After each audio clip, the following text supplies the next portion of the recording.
Hello and welcome to the Knowledge Check, a D&D 5th edition discussion podcast. I am one of your hosts, Eric. And I'm Philip. And welcome to another episode. You know, nothing to talk about here, just on a perfect cadence of release schedule for the Knowledge Check. So, yeah, moving on. Hey, twice a year is a schedule. Yes, that's true. That's true. Our biannual release schedule. But yeah, no, we are obviously back with another knowledge check for you all, hopefully with a more consistent schedule moving forward. But yeah, we have a really interesting topic today, I think, Philip. Wouldn't you agree? If not, please pretend to be enthusiastic about it. I would, Eric. Yes, it is. I assume that was your way of trying to get me to say what the topic is. Today we're going to be talking about how to use... I don't really know if there's a normal term that Wizards uses for these characters, but I've referred to them as legacy characters in that they have appeared in most of the editions of this system.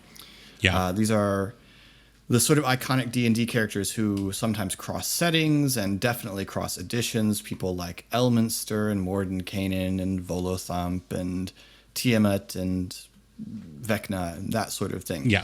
How do you incorporate these characters into your setting? Because all of them technically have a home setting. Most of them are originally from Greyhawk, which was kind of the first setting with any consistency. Some of them, I think, have originated in Forgotten Realms, but Yeah.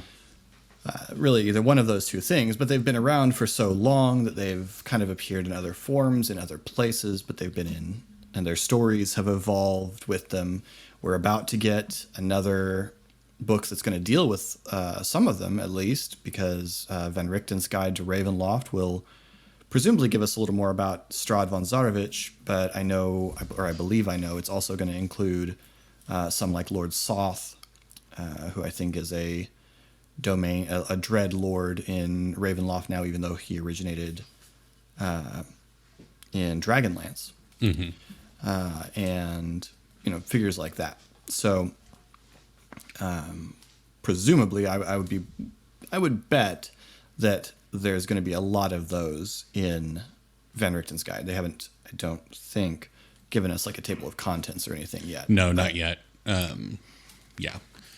They did say that they are using the 2nd edition supplement Domains of Dread as inspiration. So maybe, but they're doing a lot of updating. So if you're really itching to get something in on Van Richten, then go pick that up off the DM's Guild. But yeah, before we get into that though, the obligatory social media plug. We are on Twitter and Instagram at the Geek Pantheon, and TikTok now at the Geek Pantheon, if you want to go follow over there. We also have a Facebook group, the Geek Pantheon, where you can discuss with other folks about the various shows and stay up to date on what we're working on. We also have a Discord that you can find the link to on our website, thegeekpantheon.com. And we have a YouTube channel that features myself doing a couple videos a week on Dungeons and Dragons content, class deep dives, full level 1 through 20 class builds, stuff like that. And then additionally, we have an actual play that is GM'd by Philip here called Kyber Shards. And I get to play in it, and that makes me really happy. But we've only released 11 episodes thus far, as of today, in fact. And they're only an hour long. We're splitting them up much like Eberron Renewed. So today when we're recording, I don't know what it'll be when we release. Fair enough. As of the recording. So still really early on, easy to play catch up on. And also we have a Twitch channel, twitch.tv/The Geek Pantheon, where I stream every Sunday and Tuesday at 8 p.m. Central and Saturday mornings at 8 a.m. And we spend most of our time over there talking about D&D. So if you want to come hang out, watch me play some games, but also talk Dungeons and Dragons, that's the place to do it. So yeah, Eric spends a lot of his time in front of a camera, if you can't tell. That's true. So yeah, but now additionally, before we get into the main topic of the show, we do once again have an offering for you all from the Dungeon Masters Guild for D&D 5th edition. This one is not a new release or anything, but I think it's kind of fitting in that it is a supplement tied to a setting, but could easily have the rules taken and applied anywhere. And that is Eberron, Oracle of War, Salvage Bases, and Missions. So, I mean, at its core, this is building a base. If you want your party to be able to build a base with a tangible currency outside of like gold, outside of earning money to buy things, but rather salvage is the name of the currency. And it's all built around, with Eberron, the Mournland. But if your setting has any kind of desolate wasteland that's been ravaged by war and there's lots of things left behind, then this could work well in that setting. So yeah, Eberron, Oracle of War, Salvage Bases, and Missions over on the DM's Guild. It's only $8.96 right now through March 14th. There's a sale going on, but even so, it's normally only $9.95. So definitely go check that out. There's also a lot of additional support for that. Yeah, there's a lot of adventures built out of it. Yeah, from the campaign, and then also there have been some things for like, what if your party's base is mobile? What if their base is an airship? That sort of thing. You know, we wouldn't know anything about that. And with some rules for things like that. So there's a lot of, it's something that has some legs. So yeah, and I've seen some of the adventures tied to it. It's if you're looking for kind of an old westy kind of vibe. I mean, it starts off in a town called Salvation on the edge of like this frontier wasteland, and so yeah, it's really cool. Got some cool built-in lore, and Philip's absolutely right. There's lots of support for it. So yeah. Okay, so let's get into the main topic of the show, Philip. Indeed. So one quick caveat that I wanted to state before we get into this. Obviously, we're not talking about how to pluck Volo as Volo exists in Faerun out of Forgotten Realms and plop him in Eberron. If you're talking about that, then just have him hop planes. Like we're talking about having like an established figure that is Volo, but the Eberron version of it, not plane jumping, stuff like that. Yeah, he might even share the same name. I mean, some characters, it wouldn't matter much what setting they're in. You know, I'm sure that somebody who's real deep into old D&D lore will correct me, but I'm going to go ahead and risk saying it. Mordenkainen. You take a character whose whole shtick is that they are the sort of classic arch wizard. You can have that in every setting. Yeah. He's got a place in every setting. You wouldn't have to change who he is. The trick there would just be finding where's the niche that he fits in your setting. So some characters, you wouldn't need to, but yes, absolutely. We're not. If all you want to do there is just plane shift. Yeah. What am I doing here? Why is there a robot? That's some weird gray mist. My name's Volo. That's all you got to do. Then your party knows. And thank you for joining this episode. I've been Eric. Yep, I'm Philip. So yeah, Philip. So I guess the big question that I wanted to explore first is kind of talking about the why of it all. Like, obviously, these characters have a lot. Like we've called out two very kind of, for fear of making people upset, mundane figures in the form of Volo and Mordenkainen, and by that I mean mortal, where these are people. Obviously, there's a different conversation to be had for a figure like Bahamut or Orcus or even Vecna in terms of why you would want to bring them over into your setting outside of where they normally reside. Yeah, I would say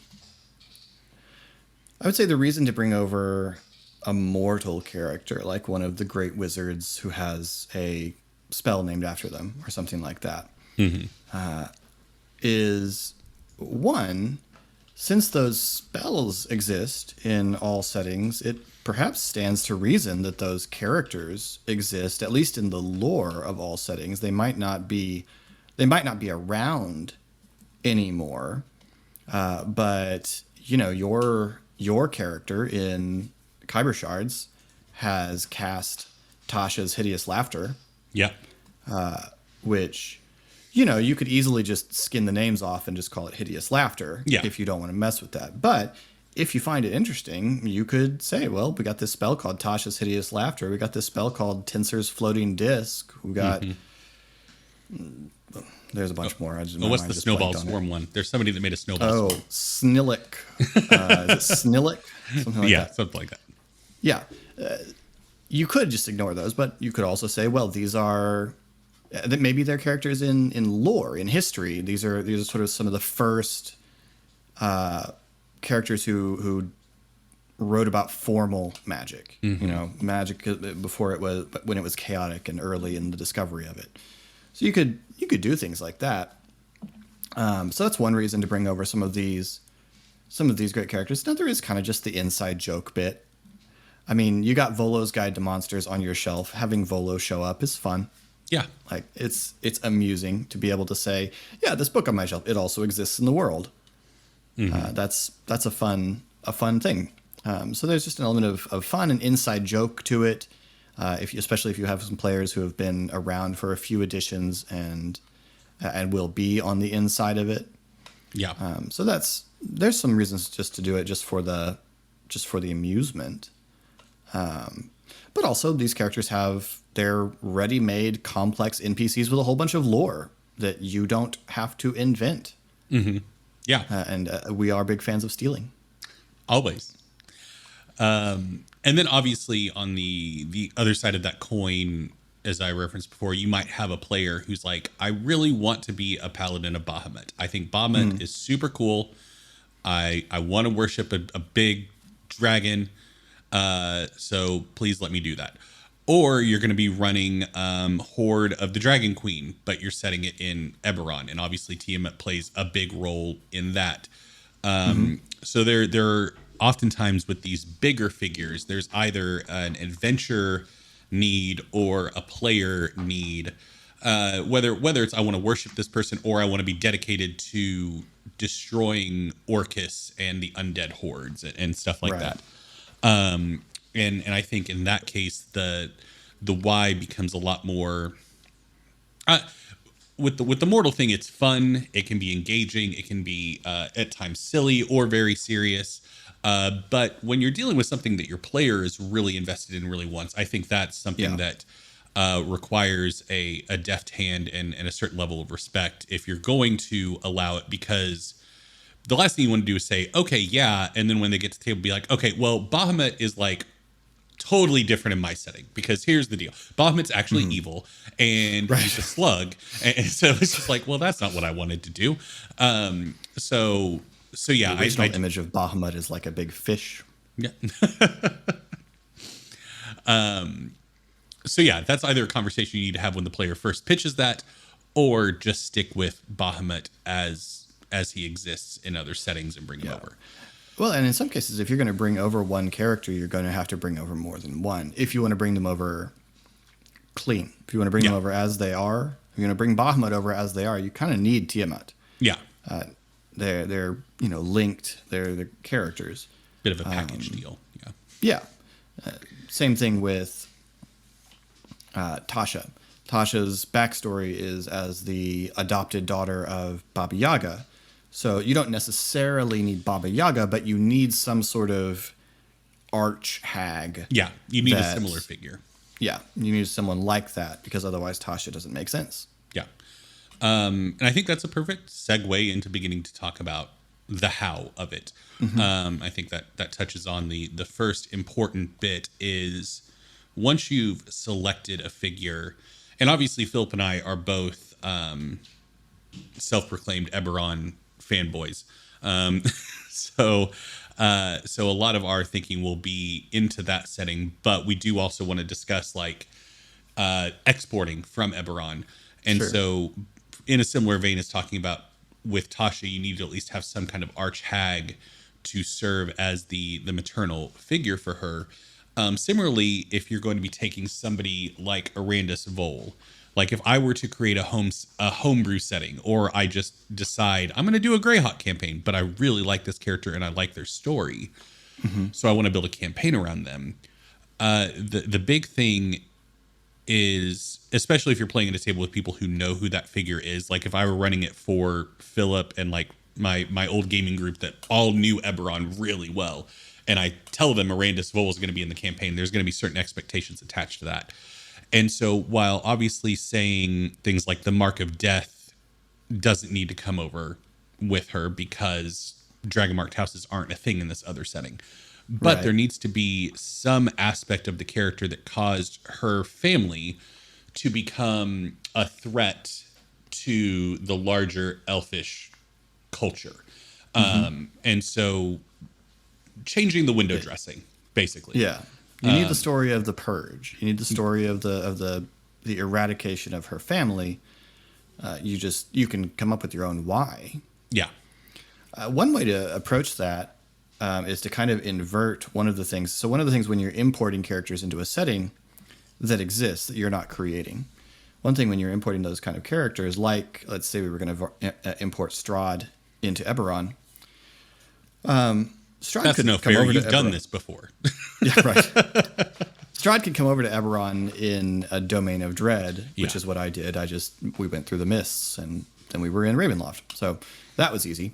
Strahd could also come over to Eberron as a Carnathi warlord, just an ancient Carnathi warlord. But Strahd could also come over to Eberron and just meld into a character that's already in Eberron. Yeah. I don't know. Do we do Eberron lore spoilers here? Because I feel like one of them is kind of a big narrative secret of Eberron. I won't say that one. Yeah. You could easily make Strahd. You could easily make Strahd into Vol. Like Vol could fill the role of Strahd in your campaign. She's got a tragic backstory. She's eaten up with a desire for vengeance and power. Her motives are somewhat different, but the tone of her is still gothic. And she's a great. You might, if you want the sort of sumptuousness of a gothic setting, you might let her, be disguised in some way so that she has the more like classically gothic, beautiful vampire-ish look. Because as she is described and as she is depicted in Wayfinder's Guide to Eberron, or not Wayfinder's Guide, in Rising from the Last War, she doesn't look like someone who would invite you over to a lavish feast. Yeah. But she's an immensely powerful spellcaster, so she can kind of decide what she looks like. Yeah. So you could do that, but you can go in reverse. Like if you wanted to take Vol out and use that story, well, maybe Vol becomes Strahd. Yeah. Go in the other direction. Yeah. And so then I do feel like, though, there are some characters that carry with them a bit more baggage than others, because like we're talking about with Vol versus Strahd, these are two gothic undead figures that have like gothic trappings and stuff like that, and you can make little tweaks here and there. But a character like the Lord of Blades or Xanathar, those two characters have a lot of infrastructure around them. Right. And so Eberron is known for being very diverse in the way it presents quote unquote monstrous races. But a beholder just chilling in Sharn would be a bit beyond the scope of, I think, what we've seen in Eberron lore thus far. And then additionally, you have all of Xanathar's like crime syndicate surrounding him. And then additionally, if you're taking the Lord of Blades and plopping him into Faerun, well, now you have to have Warforged. In Warforged, you need the Mournland in some way. Or additionally, if you didn't want to do that, you could just take the essence of the Lord of Blades and slap a different race. Maybe the Lord of Blades in your setting is an orc. Sure. That has decided this piece of land that has been desolated by war is now their homeland, and they're going to take it over come hell or high water. But yeah, it's interesting to try and think about those type of characters that can have a larger rippling effect on the rest of your setting potentially. Yeah, I mean, you look at like Xanathar. Xanathar would be fascinating to put somewhere down in the cogs in Sharn as this slow reveal this is a new gang that's moving in. Or, you could go over to Droam and the various warlords that work with the Daughters of Sorakel. Xanathar could totally be one ruling over this little city, and just no one, there's a mind flayer as the mayor of Greywall, so why not a beholder? Or for that matter, one of the things that's present in Eberron is you've got down in Kyber, you can encounter anything. And so maybe your characters are lost down in Kyber and suddenly they come across this enormous metropolitan area that has this crime boss that is Xanathar. So bringing them over is about, well, like we said, it's about finding that niche. But yeah, sometimes you need the baggage. I mean, you could just have a beholder with a goldfish named Xanathar if you just want the joke. Yeah. It just depends on how much story you want to stack onto them. Yeah, and that's a big thing. Is I think that you and I both have had like little cameos from characters where it's like, yeah, that's funny. Whereas for me, for both of us in Unfinished Wars, I mean, we created the Avengers and Spider-Man. Like, granted, it's not setting to setting, but we imported the Marvel universe into our Eberron in Stormreach. So, which was a much more impactful thing than other things that we've done. So yeah, well, and another thing that kind of can help with, especially if the characters that you are importing or that you are, so with the Marvel universe thing, one of the things that did is it made it very obvious to the players what the personalities of these characters were right off the bat. Yeah. The character that we had used to become Steve Rogers, the characters knew what to expect from that character. And so one of the things that's handy about a character like Tasha or Elminster or Xanathar is if your players, even if your players don't know your world really well, but the players know the general feel of these big D&D named characters,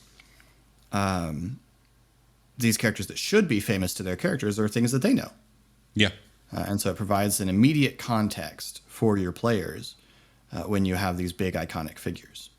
And that can be a really effective tool if, as a dungeon master, you have been wanting to do your own homebrew setting for a while. Like, that's something that you've always wanted to do. I can consider myself firmly in that camp of like, I've had so many ideas for a homebrew setting. And you have a group of players that you've played in a certain setting with. In my case, it would be Eberron. Having one of the monarchs in my homebrew setting just have the first name Borinel and have him have the personality of Borinel Irwinarn would be a fantastic shorthand for my players to know, oh, okay, so that's who this person is. And then as soon as they encounter somebody named Caius, they're gonna be like, okay. And so that doesn't necessarily need to be a crutch that I use constantly to where I've just created Eberron 2.0. But if I don't want to spend a lot of time belaboring the point with an NPC, I can just have that shorthand. The players can engage with them and we can move on. So, and then 1 out of every 20, you can subvert their expectations. Don't do it with all of them. That's going to get annoying. That's do it with trolling. Yeah. Don't do it with 1 out of 5. Just one time, maybe. Looking at you, WandaVision.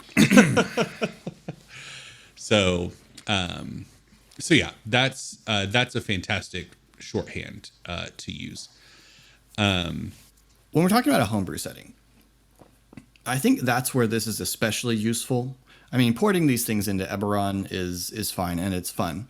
But I think in a homebrew setting is where this is especially useful because what these characters really are is fantasy archetypes. Yeah. The honorable warlord, the grief-stricken, vengeful character, the devious, immortal character. Like, these are all archetypal figures in fantasy, and so bringing them over fills I don't want to say necessary, but a useful slot in the building of your world.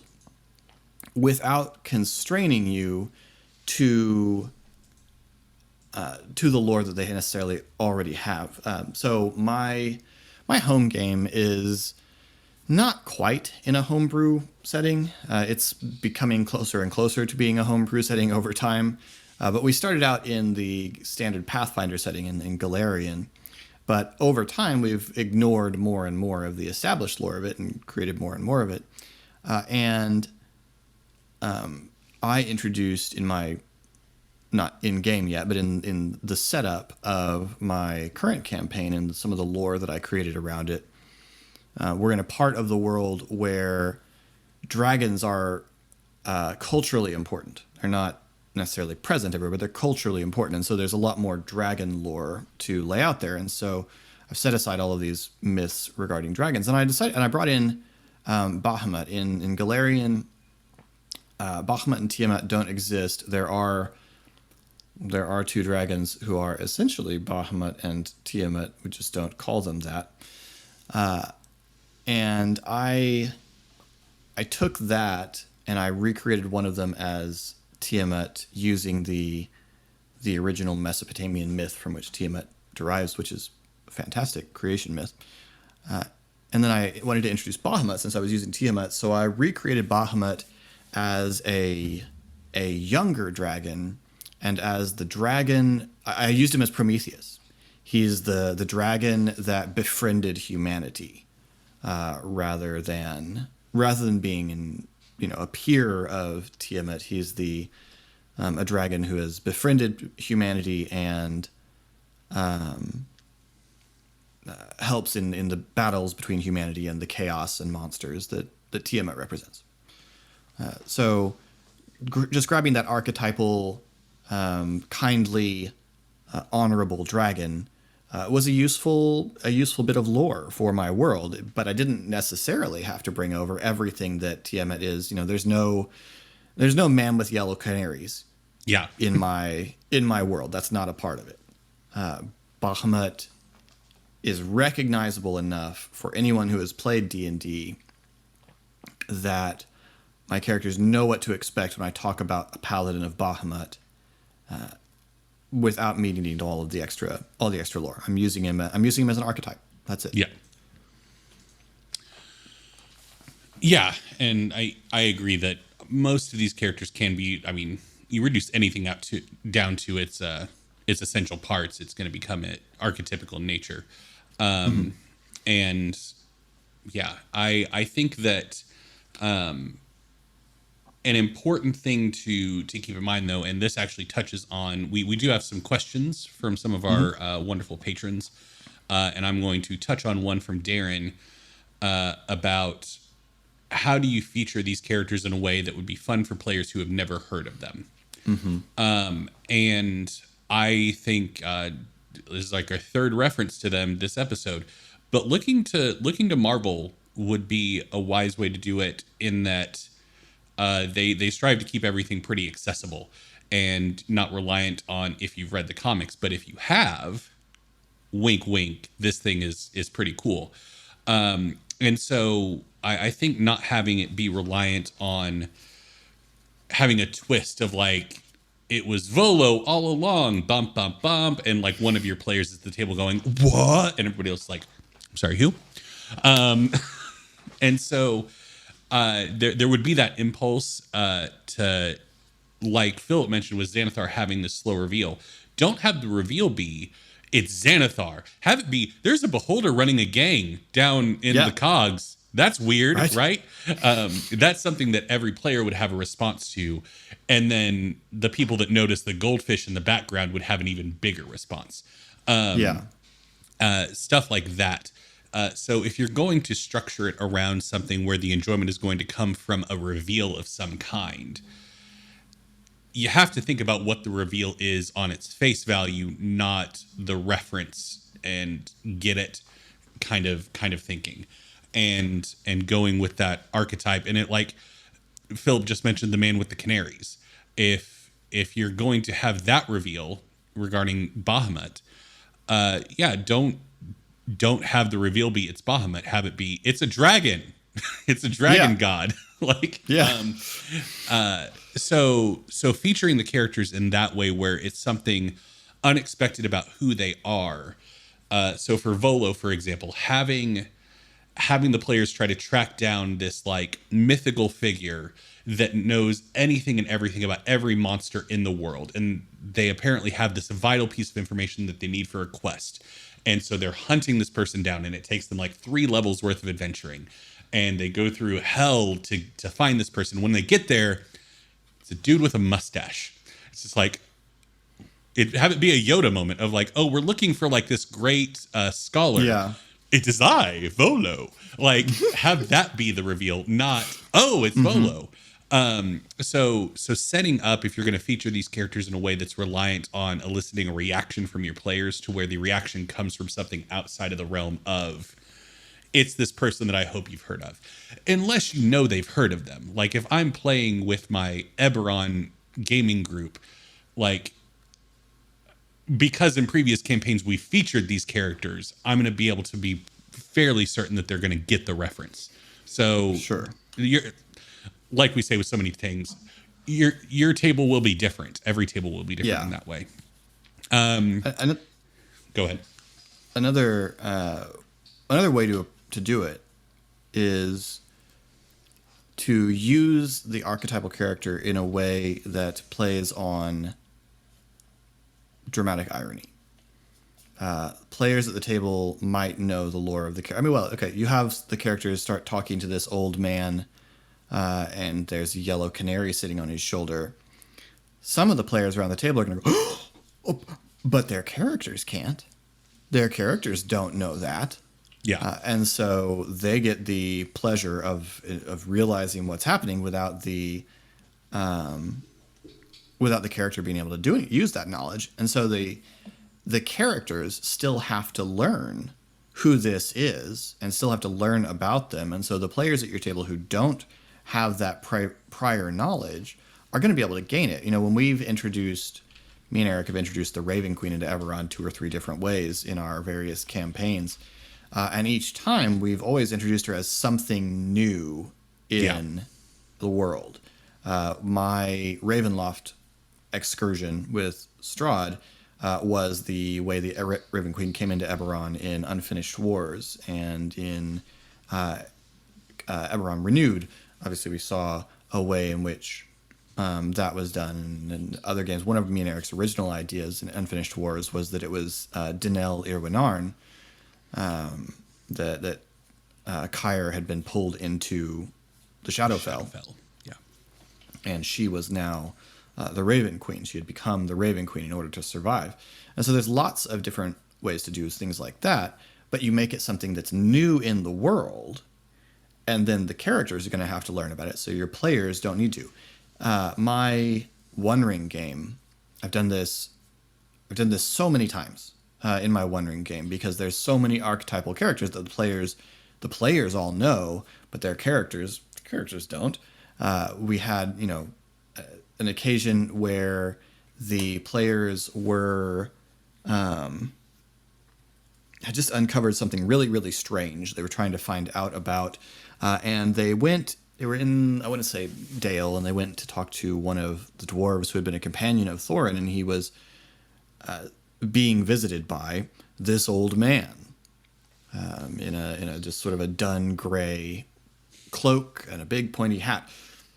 The characters don't know who Gandalf is, but the players all immediately know that Gandalf is sitting in the room, and they're all really excited, and they're all they're just trying everything they can to, without cheating, get him to reveal who he is so that their characters can know. And that was hilarious. Like that was a really fun moment, because the players who knew, all the players knew, and they got a real big kick out of it.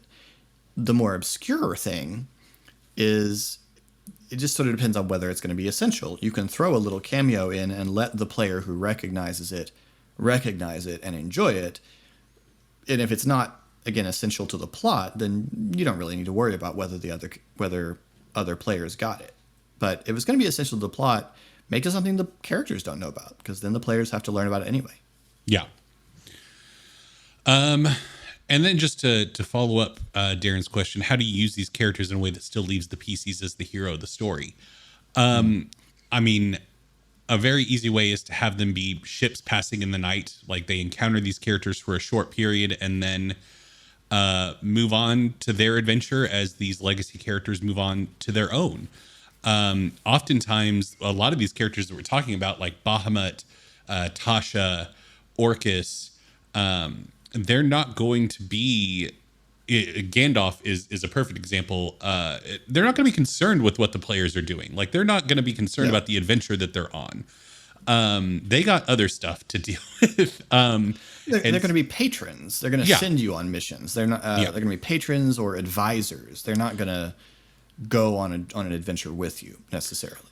Yeah, and then inversely, characters like Volo and Xanathar, at a certain point, the player characters will be able to kill those. I mean, at level 3, the player characters could probably kill Volo. So there's no real fear of them siphoning away that power, that heroic stature from the players, unless you want them to. A figure that has always turned up in every game that Philip and I have run, because of his introduction in our first campaign, Hallis Martin. He's a braggadocious wayfinder that goes adventuring on his own and thinks that he's the greatest thing ever. It's Greg Kinnear in Mystery Men. It's the jerk superhero that the actual heroes need to overcome. So you could have them be a foil that still leaves Gaston. Yeah. So there's a lot of different ways, as long as you don't have them going along on the adventure with them as a more powerful figure or a more central figure to the story.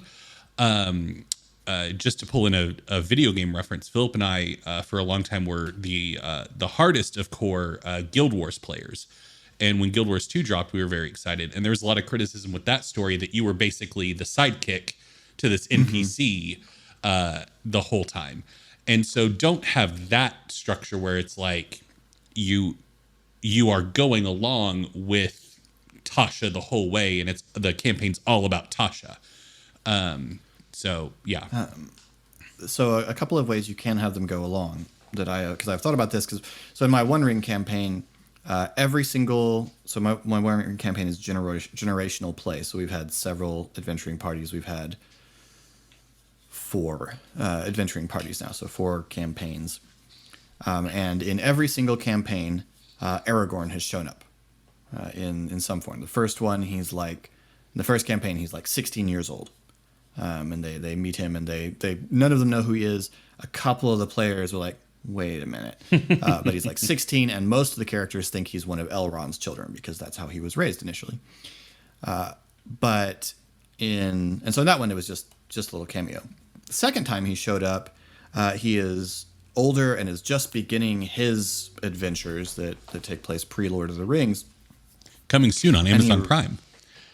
But not really. It's not Aragorn. It's not young Aragorn anymore. That would have been cool, maybe. I don't know. They would have found a way to ruin it. I'm so nervous about that show. I'm going to watch it, and I'm probably going to hate it. Anyway, the second time he was beginning, and he needed to reach a particular location that was still dangerous. He's still young. He's not yet, the man that we meet in Lord of the Rings. So he's not outclassing them. He needs their assistance. So they help him get to there. The third time they're in Rohan, and they meet him while he's on his errantries, and he goes as their guide. And this is where it starts to become a thing, because by this point, he is more than they are going to be able to be. And he is in the sort of way of, if you want your characters to encounter Drizzt, or one of the other sort of famous adventurers that show up, or want to have Elminster go on a mission with the characters for some reason. Elminster was a terrible choice on my part because I don't know enough about Elminster to give a reason, so I just sort of trying to lame. Anyway, what I did with Aragorn, and what I think is a really good solution with having powerful adventurers go along with the characters. I think there's two solutions. One, which was what I did with Aragorn, is I created a set of effects that they could trigger off of him. So as long as he was traveling with them, they essentially had advantage on certain checks, any kind of check dealing with wilderness survival, that sort of thing like that. And then they had a couple of abilities that they could trigger off of him that, one ring terminology without explaining a whole bunch of things, could inspire their characters to greater effort just because they had this great leader with them. And so what I would suggest with a character, if you were going to send the characters along with Drist or another famous adventurer, create some legendary actions for that character and let the players trigger them. Yeah. Don't let don't let them take a turn. Don't have them take a turn. Describe them, participating in a combat. But at the end of a player's turn, they can trigger a legendary action off of this character where that character, I don't know, maybe that character just kills whatever monster has the lowest hit points. Yeah. In the combat, just right off the bat. That way you get, for a character like Drist, who's a great warrior, you get that in the combat without risking him showing up everything about the players. So if you create a few little abilities that will be useful to the players, that'll be fun for the players to use, but also still put the players in charge of how it happens, you avoid the risk of creating a DMPC. And a great example of this is Kids on Bikes. If you go read that system, that is a central tenet of the system is having a more powerful figure that the players control.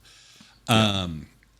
But I also think a fun use of a famous adventurer like Driz, or Aragorn if you're playing in Middle Earth, and this is once again conditional on certain types of players will enjoy this, others will not.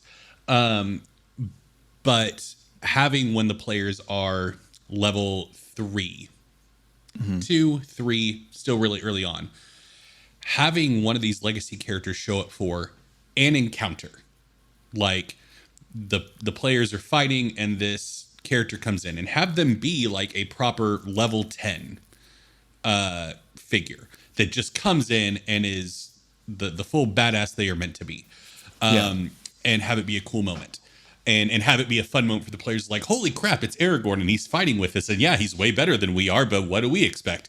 Right. But then when the players are level 13 or 14, have them re-encounter that figure who is still at the same level that they were, maybe a little bit higher, where they're on much more equal footing, and you can have a nice, like, we are equals now kind of thing. Would be fun, depending on your setting. Obviously, One Ring isn't built for that kind of moment with Aragorn, but... Well, I have had the players rescued by famous people a couple of times. One way for a character to appear super awesome without necessarily taking away the fact that the heroes are ultimately the heroes of the campaign is to put them in just an absolutely hopeless position. Yeah. And let the characters, or when they get themselves into an absolutely hopeless position and you don't want there to be a TPK, you have them rescued by someone who comes along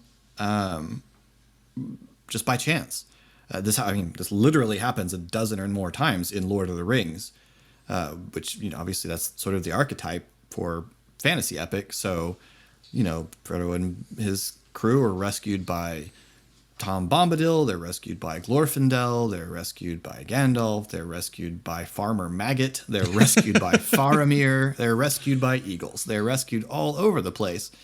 And it doesn't change who the protagonists of the story are. And so I think that's a totally fine thing, is you let the players get it.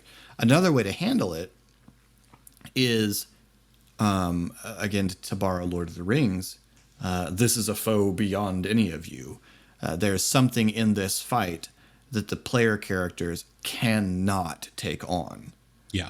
But this figure that's with them can. And so while they do the encounter, this figure is tied up, has all of their focus on dealing with, the Balrog, the enormous dragon, which is a fun thing because it lets you throw something way overpowered at your party and let them experience the oh my gosh, oh my gosh, oh my gosh, oh my gosh feeling that comes with that. And so, they've been traveling around with this old man in Canaries, and suddenly there's Tiamat. And, well, that turns out the old man in the Canaries is a dragon and rescues them. That kind of thing. That's a little hackneyed. But yeah. We are talking about fantasy stories, Philip. So, I mean, that's fair.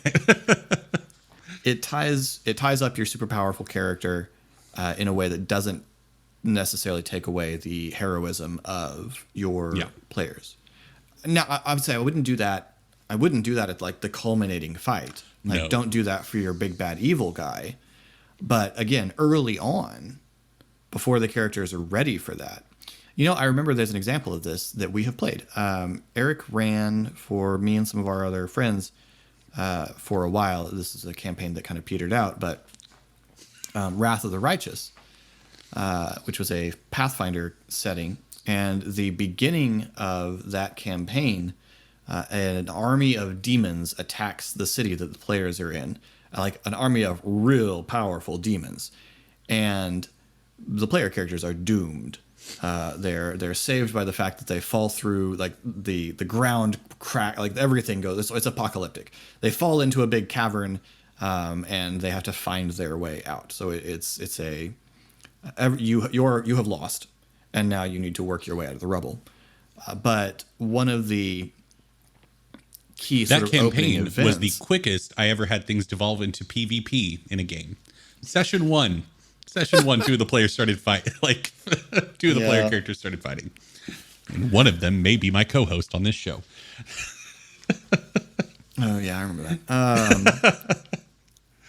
Anyway. The first thing, like one of the first things that happens is you have a Balor show up, and the Balor is attacked by this silver dragon who's the guardian of this city, and you see the Balor kill the dragon, and so you have this really powerful character slain or beaten, maybe if not killed, by the really powerful being that later on the characters will have to take on when they're ready for it. So it can be a way you can use those heroes, those archetypal figures, to drive home the direness of the situation. Yeah, I mean we've already touched on one of Philip's favorite, if not his favorite, stories. So let's bring in mine. So in Star Wars, I mean that is such a common trope in Star Wars that you have the established hero that then has to die. So the young Obi-Wan has to die so Luke can rise to become the next Jedi. Luke has to die so Rey can rise up, and we're not going to talk about that any further. So yeah, you have this legacy D&D figure be a mentor for the party, and then they can eventually die to make way for the party's continued rise into being true heroes. Is another way of doing that. And same thing with villains. So if you want to use the shorthand of having Orcus being this domineering figure, but you have a really cool idea for a big bad evil that you would rather have be the ultimate foil for the party, then have them be Orcus's lieutenant or something, and then in a moment of just however you can bring it to life at your table, have them betray Orcus or something, trap Orcus into a demiplane or something, and just be like, oh crap, like we thought that sniveling twerp was nothing to deal with, but they just bested Orcus, so crap. And now do the players have to rescue Orcus? Yeah. Right? I mean, is it let them fight sort of scene here? Yeah. And of course, we've left out the most obvious way to use a lot of D&D legacy characters, which is as the villain of your campaign. Yeah, obviously. Xanathar is a great mastermind villain. Strahd is, of course, one of the best villains in D&D. Yeah, and for a setting like this.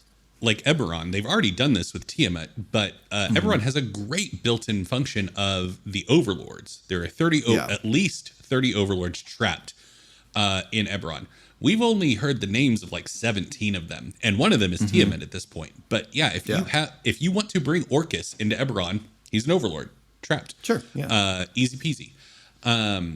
And so yeah, that is but having them trapped away, like especially if you're dealing with one of these mythically sized baddies, just having them trapped away somewhere, and then they break free. It's like, okay, done and dusted. We've done it. So, and then another way that you can do those more arcane figures like Tasha or Mordenkainen to a certain extent. This is kind of the cop-out answer, but I think it's worth saying, and we kind of touched on at the very beginning of this episode. It's totally fine if Tasha's not tied to a plane of existence. Tasha could be fully aware of Faerun and Eberron simultaneously, and just be like, oh yeah, like, here I am here. So yeah. But the extra planar solution is one that I really like as well, because obviously all of these settings have the planes, and the planes vary. The planes that we're most familiar with are the Eberron planes, so that's going to be the frame of reference that I use. But another great way to bring in Strahd into Eberron is the plane of Mabar. Like in Exploring Eberron, we have a whole section now dedicated to how Mabar can bring sections of worlds into the plane and elevate these figures to oversee. It's very similar to Ravenloft, being perfectly honest. Yeah. And yeah, you could have Barovia just be in Mabar and have the party have to travel there. So well, and the introduction, I know this was not new, but it clicked in place to me in reading Exploring Eberron. The idea of layers. Yeah. The fact that all these planes have layers. So the plane is an archetypal idea. Like an ogre. Yeah. Yeah. But that archetypal idea has lots of different manifestations. And so every one of those manifestations exists somewhere in this plane, because it's not a planet. You can't map it. And so if you look at, I said "and so" too many times in that sentence. If you look at your archetypal figure you want to bring in, you got 13 planes worth of ideas for Eberron, and almost as many in most settings. Where do they fit? Which plane do they fit in? Are they an undead being? Well, you got Mabar and Dullar. You got whatever the Shadowfell is in your world. Are they a fairy tale sort of villain? Like, are they a storybook villain? Well, they live somewhere in the Feywild. Yeah. So. Yeah, but I think at the end of the day, the biggest name of the game is obviously you wanting to port one of these characters into your setting or exporting them out of another setting. There's a reason for that, like identifying why you want Xanathar to be in Sharn. And once you identified that why, like building everything else that makes sense within the setting around that question of why. If you find Arandis Vol's story more compelling than Strahd's, or you just know it more, then you need to restructure Barovia around the backstory of Arandis Vol. If the reason that you want Bahamut is because it's an awesome dragon god who can manifest as a person with canaries, then structure everything around that why, because everything else is immaterial. If the Lord of Blades is just compelling to you because he is leading a militant group of an oft maligned race, then that's all you need to worry about. And like I said, you could make them orcs or centaurs or elves or whatever. But if it's the fact that it's a magic robot that's made of swords, then you might need to bring magic robots into your setting. So yeah. One more point with gods. I know we need to move to more questions, but one more point with gods. A lot of times if you are a GM and you have a player who comes to you and they don't know the setting you're playing in really well, you're playing in Eberron and they're just looking at the player's handbook, and the player's handbook it has Eberron gods listed in it, but it's not what they're assuming. and they say, I want to be a paladin of Bahamut, or I want to be a paladin of the Raven Queen, or I want to be, this, that, or the other.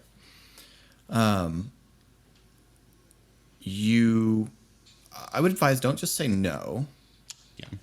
Especially even if you don't want to, my inclination is usually say, all right, fine, whatever, we'll just tack an extra god in there. But maybe you don't want to do that. Maybe you really like the structure of the sovereign host and the silver flame and the various gods in Eberron, or various religions in Eberron. You like the structure that's there. Well, we have a solution that is already suggested, not in so many words, but that's already suggested, because the sovereign host are, like all gods, archetypes. And as it turns out, we know they have lots of different names across Eberron. And so maybe Bahamut is just the draconic name of Dol Ara. Yeah. And so you are a paladin who, for whatever reason, then we just got to figure out, why do you worship the draconic interpretation of this being, as opposed to the more, if you're a dragonborn, that's very easy to answer. But what is it? Are you from Arganessen? Are you an immigrant from Arganessen, and so you've grown up in the tradition of the draconic sovereigns? That's a very, very easy way to do it. This is another name for a deity that exists in this world. Is a very easy way to say yes, but. Yeah. Yeah. Okay, so we have a few more questions to get through from our wonderful patrons. First one comes from Jerry, who has a pair of questions. First one being, who is each of our favorite and least favorite legacy / iconic D&D characters? Philip, do you have... I'm going to disqualify the Raven Queen because I feel like it's too obvious. Everyone knows that I really like the Raven Queen. Yeah. I'm going to say Tasha for this. I find Tasha's backstory really interesting. Maybe it's because I've recently learned a lot more about Tasha's backstory with the Tasha's Cauldron of Everything. I was like, let's read this.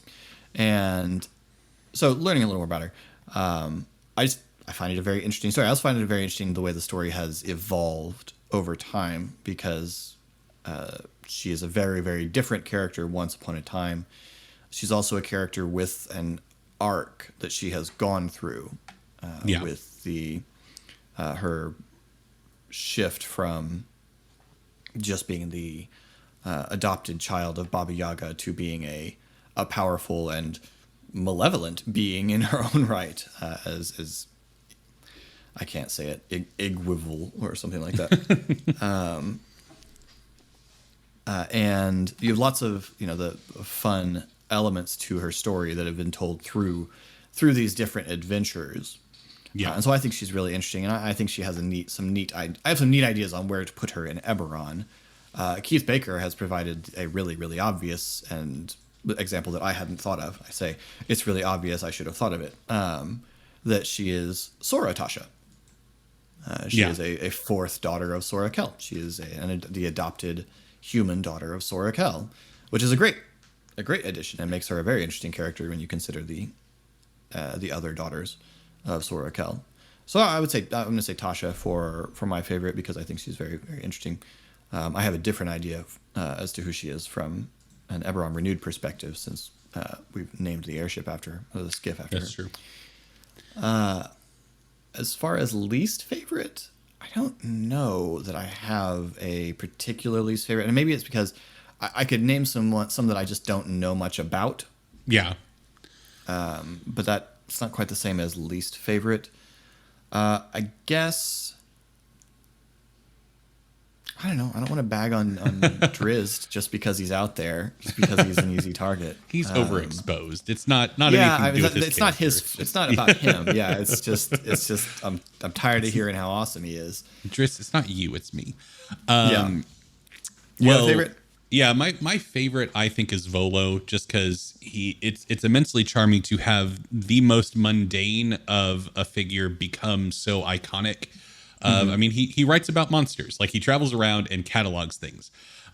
He's not a wizard. He's not a famous warrior. He's a scholar. And that's incredibly charming to me. to have a figure like that grow to such stature, not only in the meta community, but also just within the world. I mean, he's obviously a professor at the University of Corenberg in Eberron, right? I mean, yeah. And then my least favorite is Orcus, just because he's boring. It's a demon god. Okay, cool. I don't like when we were first starting out playing D&D. It's not this way anymore, but I remember there being a lot of chatter about Orcus when we first got into the hobby, and I think that's part of the reason why I enjoyed Eberron so much, is because the villains were more interesting than he's a big demon. So yeah, the adventure path that they released over the course of 4th edition was ultimately Orcus versus the Raven Queen. Yeah. And you were working with the Raven Queen against Orcus. So I think that's probably why. But yeah, I mean, there's not much to his story. He's exactly what you expect. Mm-hmm. Okay, and then Jerry's other question, specifically for Volo, how do you include books like Volo's Guide to Monsters in universe? Because it does exist within Forgotten Realms. So what would that book provide for the characters if they were to find I would literally hand them the book. Yeah? I would literally hand them the book. Say, you know these things now. Like, you have access to the monster's stat block. It's not that much of an advantage. Yeah. Most experienced players have some idea of what each monster can do. Also, if you're not showing off the most awesome thing the monster can do in the first round, then you're wasting your time because you're not going to have that monster in a couple rounds. Fair enough. So yeah, I would hand them the book. Yeah, I would be more inclined, me personally. I would basically allow them to, because it's a reference book, and nobody memorizes a reference book, right? So I would basically, as like either an action or a bonus action, allow whoever's holding it to flip to the page of the monster they're staring at and quickly reference, and then give them like, okay, these are the special abilities and the special properties it has. So it's resistant to these things, vulnerable to these things. Yeah. And maybe try to fluff it up with in-world language. If it has a lot of hit points but low AC, be like, these things are notoriously slow-moving and easy to hit, but it takes about 1,000 arrows to bring one down. Something like that. So if you want something really, really simple, it grants advantage on knowledge checks to know about monsters. Like if you just want it to be easy and simple and not have to worry about it, that's the obvious thing that it does. Is it gives advantage on knowledge checks about monsters. Yeah. Okay, Richard has a question following up on Darren's questions about these being iconic entities. Thoughts on using mythic encounters from Theros for them. Additionally, what mythic encounters would you create for them? So obviously what Richard is referencing is in the Mythic Odysseys of Theros book. In the Friends and Foes chapter at the very end, it talks about mythic monsters, and so these entities that are larger than life and worthy of being more than just a stat block on its face. Mm-hmm. For those of you that don't own the book, just a quick overview. What happens is when a mythic monster hits 0 hit points, something happens. It's your standard video game, like the boss isn't quite dead yet. They regain all their hit points and they gain mythic actions to replace their legendary actions or work in tandem. It's like you can use them. Why wouldn't you? They're much more powerful. So yeah, I mean, I think for some of these creatures, like Tiamat makes a lot of sense to be a mythic monster. Volo does not. No. So there'd be something hilarious about that, though. But yeah, it would depend on, is the character epic? Like, is this an epic figure? Volo's not. I would say like someone like Drist isn't. Yeah. But sure, Tiamat, Vecna, yeah, those you should definitely make use of that. Something that's worthy of being the big bad of an adventure arc, like of a series of adventures, I think is worth using mythic with, because I love the 2-stage boss fight. Like it's Yeah. such a great mechanical idea. Now, mechanically, how you create a mythic encounter, essentially just look at their legendary actions or special properties that that the monster already has and beef them up a little bit or make them more frequent. So just looking at the ones that are included in Theros, if I'm looking at Tiamat's stat block, if I were creating mythic actions for her, where once you get her down to 0 hit points, she automatically regains 615 hit points, hoofa doofa. And yeah, maybe she can use 2 of her heads as a mythic action instead of just 1 as a legendary. She can make 2 bite attacks as a mythic action instead of legendary. Something to keep in mind, though, is some of these monsters might be too powerful. Like the most powerful mythic creature in Odysseys of Theros is CR22, and Tiamat is CR30. And you're looking at the one in Theros regaining 400 hit points as opposed to 615. That's a long encounter. If you're having to do 1,230 points of damage, that's a lot for even level 20 characters. So yeah, I would, in theory, yeah, it's super cool. It would be super fun. But some of them, it might be too much. So that's the only thing I would say on that, is that taking down Tiamat once is the equivalent of most of the mythic monsters in Theros in their entirety. So yeah. If you wanted the feel without the weight, you could just cause it to trigger at a lower threshold. You could take a wonderful mechanic that was heavily featured and utilized in this edition of a game you may have heard of, 4th edition, called Bloodied. No one likes 4th edition. No, come on, man. And you're all wrong. There's no, so many good things. Bloodied was an awesome idea, and it did that. Like a lot of characters, maybe not a lot, but there were definitely several monsters I recall that had special powers that triggered when bloodied. I think every orc had like a kind of barbarian rage thing that they went into when bloodied. That was a great. To clarify, bloodied was the condition when something had lost half its hit points. So in Tiamat's case, it would be when 308 hit points are gone, then something triggers. Whether it's being able to use these mythic actions and they can start going wild with the heads and doing all kinds of stuff. So that's a nice middle ground and something that would be worth looking into. And then Laura asks, are there any characters you think just shouldn't be put in a different setting? For example, if their lore is too closely tied to their world or something similar. I would almost say that I'm more likely to say there are certain settings where certain characters shouldn't be put, as opposed I don't think there are any characters that just have to stay in their setting. There are characters that are a little harder. I would say the Lord of Blades is one of the harder ones because he is tied to a bunch of different hooks in Eberron. But I would say it's more true that there are just some settings where it's going to be very hard to export characters from because the setting is so distinct. Like Dark Sun.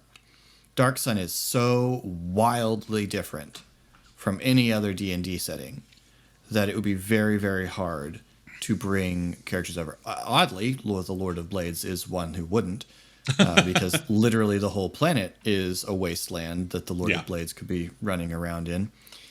He's probably not a Warforged, but the character. But, with... it would take a lot of redesign to bring over a lot of other characters. You could bring over guys like Elminster and Mordenkainen, but they have to become evil sorcerer kings in Dark Sun, which could be fun. Bahamut's very hard because dragons are very different. I think it's about specifically like the magic level of your setting is going to have a big effect, because I know it's not a D&D setting technically, but like taking Tasha and putting her in Middle Earth no, like just not gonna work. From a tone and level of power standpoint, because magic works so differently in Middle Earth than it does in list any D&D setting. Yeah.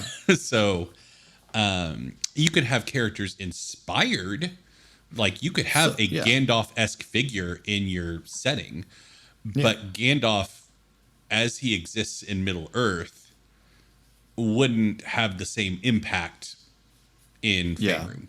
Yeah, he would just be it would be a very different. Yeah. It would be represented by something very different. The idea would be represented by something very different in most D&D settings. So yeah. I again, I would say there are settings where I agree. The magic level is probably the main thing.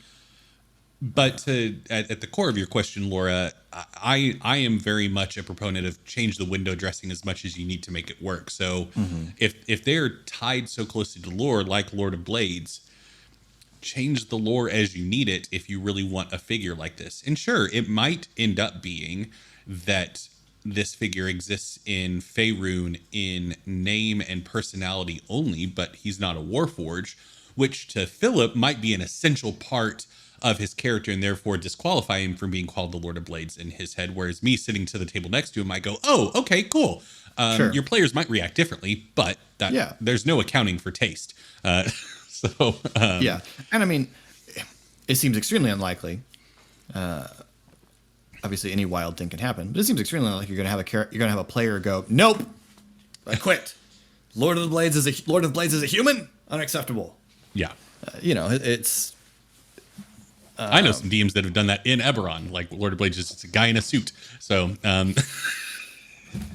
which I love. I love King of the Warforged not being a Warforged. Sure. No, that's totally, that's a great reveal. It's so Scooby-Doo. Yeah. Would have gotten away with it too. Old man Willikers. Anyway. Yeah. So yes, I agree. Shape the world. I would say shape the world to fit the character you want to bring. Yeah. So anyway, thank you all so much for listening. I hope you all have enjoyed our triumphant return to the microphones. Not that we've left the microphones, we've just pointed them in different directions. But sure. But yeah, I hope you all have enjoyed this. What would you like to hear us talk about next? Let us know in the Discord is probably the best place if you have show topic suggestions. We have a dedicated channel for the knowledge check over there. So definitely head on over there and let us know what you want to hear from us. Philip, anything else for the people? I don't think so. Okay. Well, thank you all so much for listening. Once again, you can discuss these shows on our Discord or on our social medias at the Geek Pantheon. Just search that. You'll find it.